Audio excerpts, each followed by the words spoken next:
Hey fiends, so it's Halloween, the spookiest time of the year. Or at least it's Halloween at the point of filming. By the time this gets uploaded, it's probably not anymore.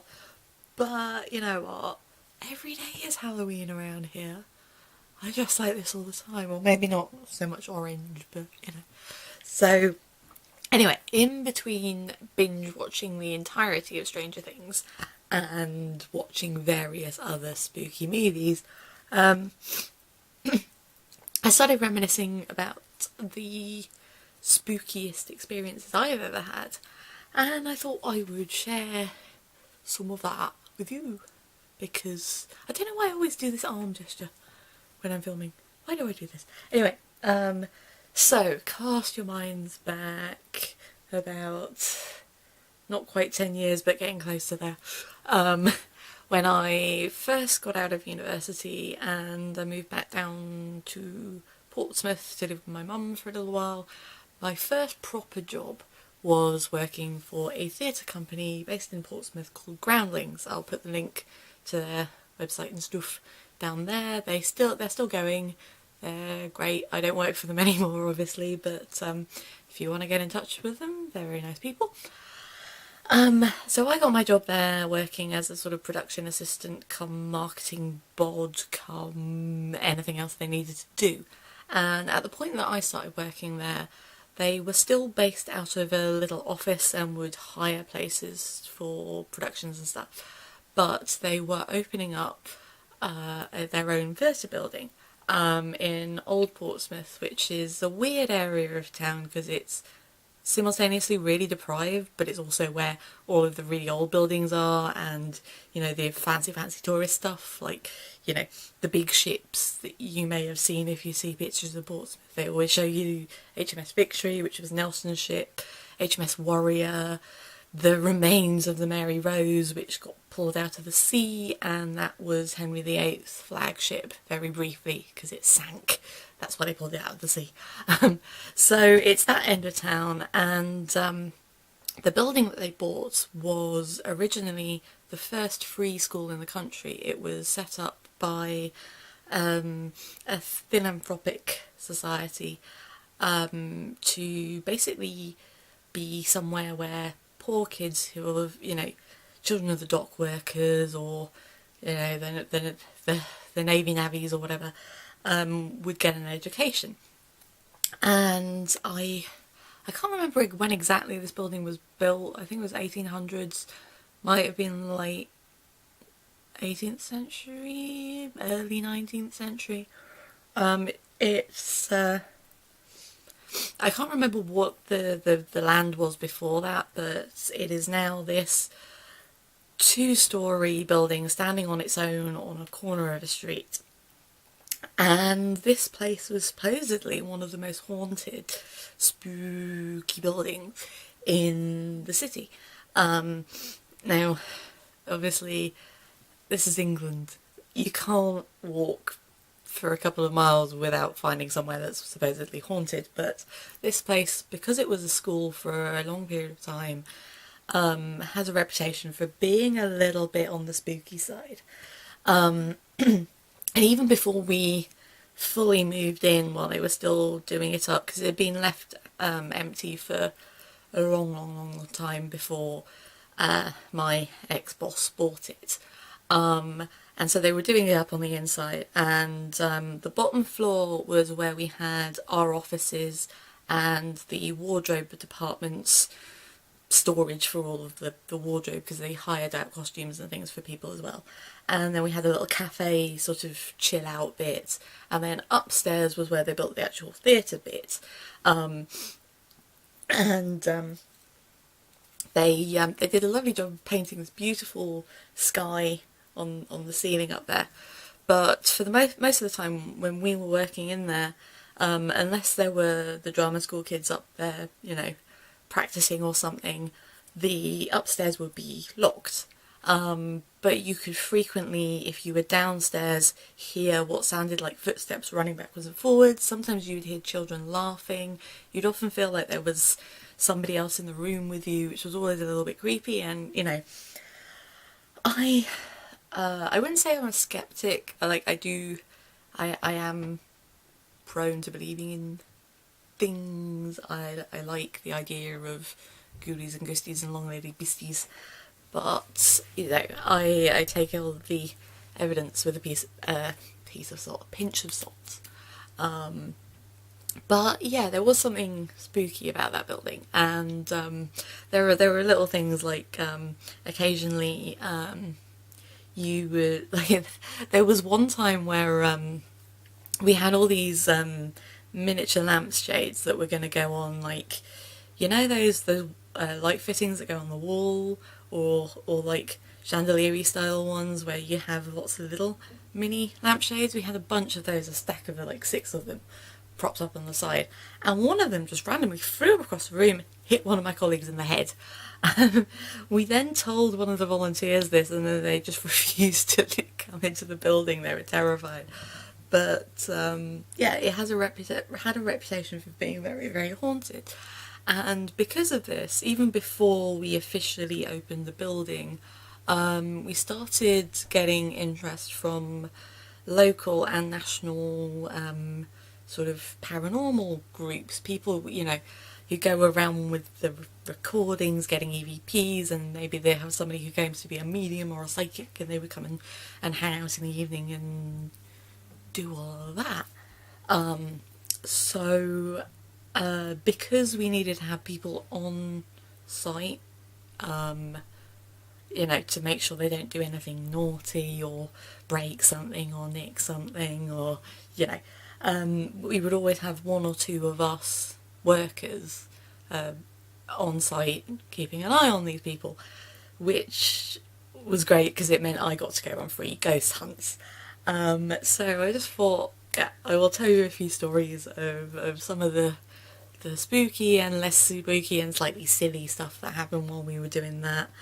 The first one I ever went to, it was freezing cold. It was sometime in like March or something, and it was before we had proper heating in the building, so it was icy cold, and it was getting to around midnight, 1 o'clock in the morning, and nothing had happened, nothing at all. You know, we had this medium going around going, ooh, okay, and they were all trying to work out, because they hadn't been told what the building was, or, you know, any of the history about it, so they were just sort of bumbling around trying to work out where they were, type of thing. And I was a little bit bored, I've got to say. And we were doing this bit where we all sat round on the floor in a big old circle, in the upstairs bit where the actual theatre room would be eventually. And they had a cassette recorder on the floor, and it was a brand new cassette that they'd unwrapped, stuck in there. And the medium was doing the whole, you know, is there anybody there if you'd like to speak? You know, we have this device with a little red light if you want to talk into that. And nothing happened. It was so dull. And then they were sort of playing it all back, and we were sort of bumbling around, and I was sort of going, I might go outside and have a cigarette, kind of thing. And yeah, the tape was running back, and then you could hear the medium going, if anyone wants to speak to us, blah blah blah blah blah blah blah. And there was this crisp, clear voice as soon as she finished speaking, saying, "Help me." And I wish I could have got a hold of that recording. While I was working there, I kept trying to get in touch with the people who'd done it to get a copy of that recording, because I wanted to like promote the hell out of that, but it got lost, and then I lost. Like I think there was trouble getting hold of the person who had the cassette. So unfortunately, I don't have any proof of that. But that was weird. I mean, I know with an old building there, you know, there are creaks and the building settles and things, and it is possible for sort of a scrunch of clothing or something to sound a bit like a voice at times, but it was so clear. It sounded like a little child's voice.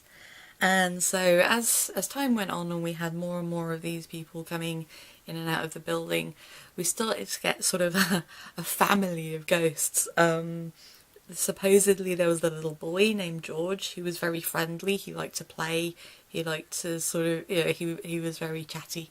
and he was sweet, and we all rather liked the idea of George being there, because he was just like this cute little child.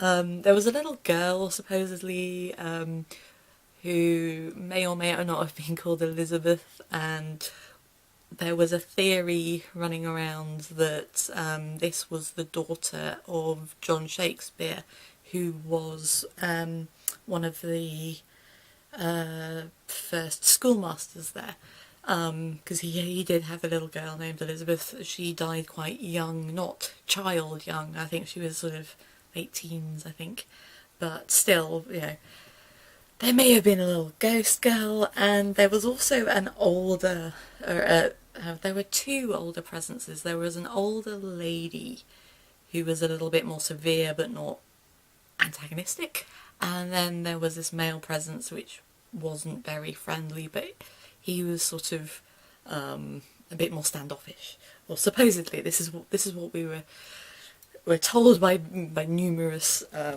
mediums, and this is sort of a semi-mythology that we worked out over time. And so we had a lot of these things, like we'd have, you know, we'd have one day where we were mucking about with dowsing rods, which I know with dowsing rods, they're super, super, super unreliable because it's so easy to, you know, affect them with your hands. But, you know, you would ask questions and they would go, and that was sort of, I saw that as more of a bit of fun and not real proof. And I know a lot of people do, and that's, you know, up to you, whatever you believe.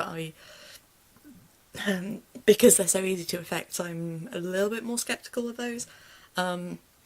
And we had other things with recordings and photos of orbs and faces. I'm always sceptical of orbs because that can just be dust. And then we had another day where we were playing the mirror game, where, you know, one person stares into the mirror in sort of semi-light and the other people look at it and see if things are changing. And again, that's something that, you know, the human eye is not a completely infallible thing. So, but it was quite fun because I was the one looking in the mirror and everyone else was looking at my face and thinking that it was changing and like, oh, she's possessed. And like, I could have told you that. But yeah, there were many ghosties, and for the most part, I quite enjoyed them being there. There was one day, one evening where we had one of these ghost groups here there that scared the absolute bejesus out of me, and looking back on it, it's the most hilarious thing. So we were sort of running around. This was a little while after we'd actually opened the theatre, so it was a functioning thing. There was a lot more walls and rooms and chairs and, you know, that sort of thing. The stuff you actually need to function in an office. And we've been running around with this group who were very friendly and very sweet, and one of them was going, I'm getting a presence coming from that closet. And it was like a stationery closet at the back of the wardrobe that was both a storage closet and also occasional dressing room if we had too many children that needed to change.